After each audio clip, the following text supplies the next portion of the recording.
Bem-vindos a mais uma aula e mais um vídeo. E nesse vídeo você vai aprender a fazer exatamente o que você está vendo aqui na tela. Um gráfico que vai cotar as ações para você. Então ele vai entrar lá no site do Google, lá nas principais ações da Bolsa de Valores. Eu estou usando aqui a Bolsa Americana, tá? Mas aí aqui não faz diferença. Você pode usar a Bolsa Brasileira, a Bolsa Europeia, o que você quiser. Eu te ensino a fazer isso, a fazer essa alteração. E aí ele vai trazer valores. Eu trouxe aqui as três principais empresas, então Microsoft, Google e Apple. E o valor de cada uma dessas ações. Só que ele não vai simplesmente pegar essas ações e jogar para você. Ele vai criar um relatório e a partir desse relatório ele vai criar esse gráfico que vai mostrar para você uma relação com o preço e a comparação entre elas, tá? Então se você gosta de projetos como esse, se inscreve no canal, like no vídeo e a gente já pode começar. Então, vou começar fechando esse gráfico aqui para a gente começar a trabalhar com o projeto. E as três bibliotecas que a gente vai utilizar vai ser a biblioteca Requests, a biblioteca Beautiful Soup e Matplotlib, certo? A biblioteca Request vai ser a biblioteca que vai fazer a requisição das URLs, então ela vai ser principal para entrar no site, entrar no lugar correto para pegar as informações. A Beautiful Soup vai ser a biblioteca que de fato vai pegar as informações, então ela que vai entrar lá no inspecionar do HTML e vai pegar as informações. E aqui a gente tem a Matplotlib, que vai ser a que vai criar o relatório e vai fazer o gráfico pra gente, certo? E a primeira coisa que a gente vai fazer vai ser criar uma função. Então a gente vai chamar essa função aqui de coletar, que vai ser a que vai coletar as informações. E o que ela vai coletar? Ela vai coletar pra gente uma ação, tá? A gente vai trabalhar com várias ações, mas ela vai pegar uma ação de cada vez. Então nunca coloque no plural, sempre no singular, tá? E aí a gente vai colocar agora a URL que ela vai buscar essas informações. Então, aqui a gente tem a URL da Bolsa de Valores Americana, tá? Que é basicamente o Google Finance, tá? Então, o URL, a gente vai entrar no Google Finance, a gente vai fazer a cotação, e aí aqui a gente coloca a nossa variável ação, que é o que a gente colocou aqui em cima, e coloca a Bolsa de Valores que a gente quer, que é, no caso, a Nasdaq. Se você quiser utilizar a Bolsa Brasileira, é só você alterar esse nome aqui e ele já vai funcionar, tá certo? E aqui essa ação a gente está colocando uma variável porque a gente vai colocar um loop de repetição para localizar as ações, tá? Se você quiser, por exemplo, pegar apenas uma ação específica, é só você substituir essa variável pelo nome da ação, tá? Não é o nome da empresa, é o nome da ação. Então, no caso da Apple, é a APL, não é Apple, tá? É a APL, então você tem que pegar ali o nome da ação de fato. Na linha de baixo, a gente vai colocar aqui a nossa variável response, e essa variável response, ela vai colocar esse gets aqui pra gente. Então, a gente vai chamar essa biblioteca aqui em cima, que vai ser a biblioteca responsável por buscar essa URL pra gente. A gente vai colocar o get, que seria pegar, buscar, entrar. Get tem 1000 significados, mas é basicamente pra gente entrar nessa URL aqui, tá? E essas duas linhas de código já são suficientes pra gente entrar no site, tá? Então, até aqui a gente já entrou no site e a partir de agora a gente vai começar a trabalhar dentro dele, certo? Agora a gente vai para a classe de response. Então aqui a gente tem um if response status code igual a 200, tá?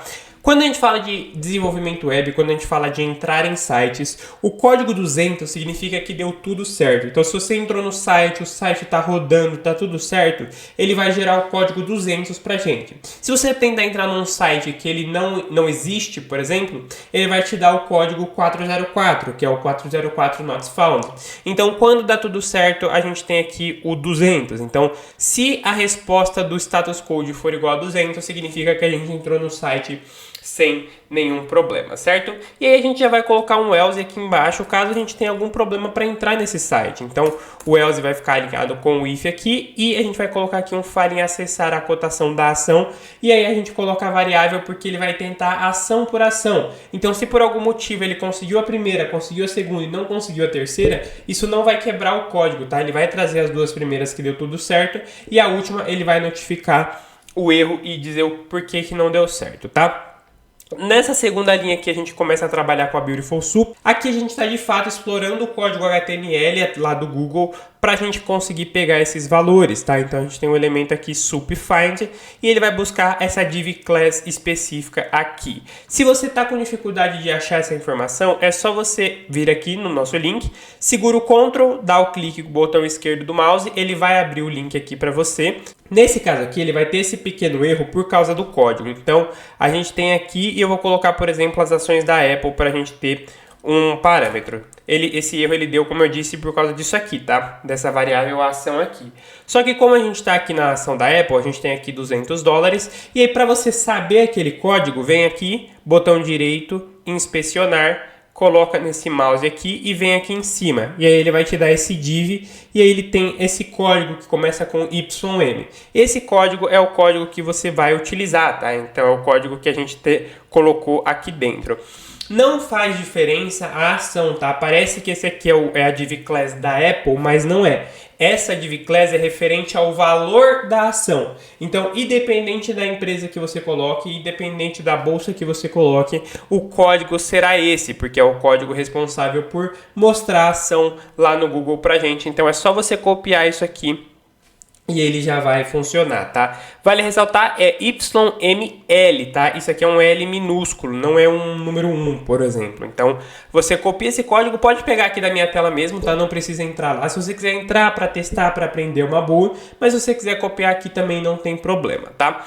Feito isso, a gente vai para a parte de dentro. Então, a gente vai colocar um if elemento aqui dentro. Então, dentro desse primeiro if, a gente vai trazer um outro condicional if para fazer a cotação. Esse laço condicional de if elemento que a gente está colocando é basicamente para estruturar o nosso relatório. Então, a cotação atual da ação e a gente vai colocar aqui a cotação. Então, lá no print, ele vai mostrar para a gente, ó, essa aqui é a empresa e isso aqui é o valor dessa empresa, tá? E aí a gente vai trazer um return cotação aqui. E caso dê alguma coisa errada, a gente vai trazer um else aqui dentro e o nosso laço condicional já está pronto. Então, recapitulando, aqui em cima ele vai verificar se entrou no site tudo certo e aqui ele vai pegar o elemento baseado na div class que a gente passou. Uma vez que ele pegou esse elemento, aqui nesse laço condicional a gente vai estruturar o relatório. Então, o valor, qual é a empresa que a gente está falando e qual é o valor dessa empresa. E aqui um else caso dê erro nas duas situações. Feito isso, a gente vai para a parte de baixo e vai colocar a função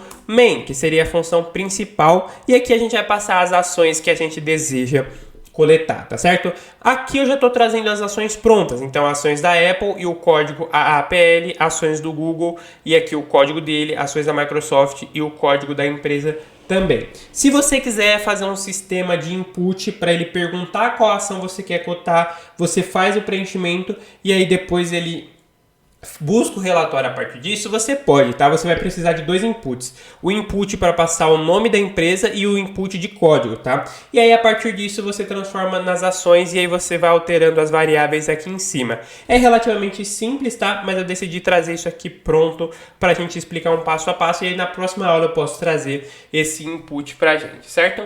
Feito isso, a gente vai para uma função chamada if_all, certo? Que seria um condicional e aí ele vai pegar todas as ações. Então, all do inglês é todas, então todas as ações .values. Então, o valor de todas as ações, tá? Vai traduzindo o nome das funções e das variáveis para você ir estruturando. Aqui a gente está entrando na biblioteca Matplotlib, que seria a PLT.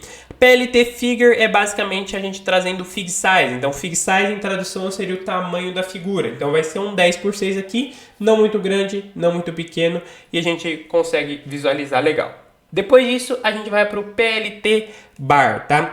Essa função de PLT Bar vai ser o que vai criar as barras pra gente e eu recomendo que você coloque cores diferentes, tá? Você pode colocar tudo da mesma cor se você quiser, mas eu não recomendo porque visualmente vai ficar meio que homogêneo, tá? Eu sei que você consegue ler o nome da empresa, você consegue ler que os valores são diferentes, mas por uma questão de facilidade e experiência do usuário, é interessante que você coloque cores diferentes. Então, PLT Bar é o nome da função que a gente quer. Ações é a nossa variável e keys é a função chave que a gente vai utilizar. Então, a gente está dizendo que as ações são a chave desse gráfico. Basicamente isso, tá? Números float, porque a gente vai trabalhar com dinheiro. Dinheiro sempre trabalha com centavos. Então, sempre que você estiver mexendo com dinheiro, você vai mexer com números float. E aqui a gente está trazendo a função valor replace, que vai servir para organizar o nosso gráfico, digamos. Então, aqui a gente vai dizer que ele está trazendo em dólar, tá? Então, essa função replace vai dizer que ele está trazendo o valor em dólares, tá? Se você quiser converter para reais, você pode, mas eu não recomendo que você simplesmente venha aqui e faça isso, tá? Porque isso aqui não existe. Como a gente está pegando lá da Bolsa Nasdaq, o valor que ele está trazendo, por exemplo, de 200, é 227 dólares, tá? Se você trazer para real, isso aqui tá errado. Então você pode fazer uma estrutura aqui de conversão de dólar para real e aí você vai pegar esse valor, vai passar pelo conversor e só depois vai para o relatório. Isso é interessante para você treinar, mas eu não vou fazer isso agora, tá? O foco é mais no web scraping, não é tanto nessa conversão, mas eu vou trazer esse projeto aqui na próxima aula porque eu fiquei pensando nele aqui e achei ele bem interessante. Então o próximo vídeo vai ser construindo um conversor a partir disso aqui, tá? Então, como eu disse, você vai manter um dólar aqui e o replace aqui para você manter a vírgula dos centavos. Aqui embaixo a gente vai trazer um laço foreign, então para cada valor dentro das ações ponto valores, a gente vai trazer as 3 cores, tá? Azul, vermelho e verde são as 3 que eu gostei, já acho que são cores bem chamativas e são cores que são fáceis de diferenciar, tá? Não vai fazer, por exemplo, eu vou colocar cores diferentes, aí você coloca vermelho e laranja, tá? Porque são cores que ainda que sejam diferentes, são muito parecidas, então é interessante você colocar cores bem distintas umas das outras. E aqui o width é a largura, então 0.3 já é o suficiente, a nossa barra fica ali não tão fina, não tão larga e a gente consegue fazer a leitura tranquilamente, certo? Agora a gente vai fazer, digamos que a estruturação do nosso gráfico. Então, essas funções aqui são as funções mais clássicas, tá? Ele trouxe a indentação um pouco errada aqui, mas a gente volta a uma casa. E aqui, PLT Title, então qual é o título do nosso gráfico? Cotação atuais das ações, tá? Vou colocar a cotação atual, para não ficar estranho, então cotação atual das ações. Aqui o eixo X, eixo Y, então a gente está dizendo aqui que o eixo X terão as ações, o eixo Y terá a cotação, e aqui eu coloquei entre parênteses em dólar, tá? Coloquei aqui para ressaltar, se você quiser tirar esse dólar aqui não tem problema, e a gente coloca aqui um grid axis do eixo Y, tá? Então a gente vai colocar aqui para ressaltar o eixo Y. Agora a gente vai colocar um outro laço for i, tá? Então esse laço for i aqui vai servir para a gente organizar um pouco melhor os textos do nosso gráfico. Então essa parte aqui é uma parte um pouco mais técnica que eu não vou entrar tanto, mas aqui a gente está basicamente enumerando as nossas ações. Então a gente está deixando em uma ordem um pouco mais clara essas ações. E aqui embaixo a gente vai para a função PLT Show, tá? PLT Show é a função que vai de fato printar o gráfico. A função print não funciona com a biblioteca Matplotlib, tá? Para você mostrar o gráfico para o seu usuário, PLT Show.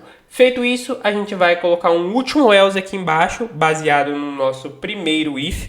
Então, acabei errando a indentação aqui, acabei de ver aqui no meu roteiro que eu acabei errando a indentação, mas a gente vai colocar toda essa estrutura aqui dentro do if all, tá? Então, você vai ter o if all aqui em cima, toda a estrutura de Matplotlib vai ficar dentro desse if all e a gente vai colocar um else aqui, colocando que não foi possível coletar as ações. Então, um grande else para caso dê algum problema, ele notificar para a gente e o código não quebrar, tá? Essa é uma das principais funções do else, tá, gente? É ele printar de uma maneira um pouco mais clara que o código deu errado e não ficar mostrando aquele erro com milhões de linhas que a gente nunca sabe do que se trata. E aqui eu já coloquei um if name igual a main para a gente poder rodar essa função principal aqui, tá? Então, como você pode ver, a única função que a gente está chamando de fato para ser rodada é a função main aqui embaixo. E aí, a partir do momento que você rodar ela aqui, ela já vai rodar a função coletar aqui em cima e vai trazer todos os resultados para a gente. Então, se tiver tudo certo, recapitulando, a gente vai entrar no site do Google Finance, vai fazer a requisição da Div Class, vai buscar as ações que a gente selecionou aqui embaixo, então as 3 empresas, vai criar um gráfico utilizando as cores azul, vermelho e verde, com essa largura aqui que a gente configurou. Aqui embaixo é a configuração geral do gráfico, então aqui é a parte mais de configuração visual, e aqui a PLT Show para de fato o gráfico ser mostrado para a gente, e um else caso tudo acima de errado, certo? Então vou chamar o meu terminal aqui, ele está no PowerShell, vou trazer um terminal, vou trazer um command prompt aqui que eu prefiro, então Python bolsa.py, tá? O nome do arquivo eu coloquei bolsa, porque seria de bolsa de valores, tá? Coloquei o nome do arquivo de bolsa, porque tem a ver com a bolsa de valores. Se você quiser colocar alguma coisa diferente, pode colocar, o nome não interfere em nada, mas a gente pode colocar aqui também, por exemplo, nasdaq.py.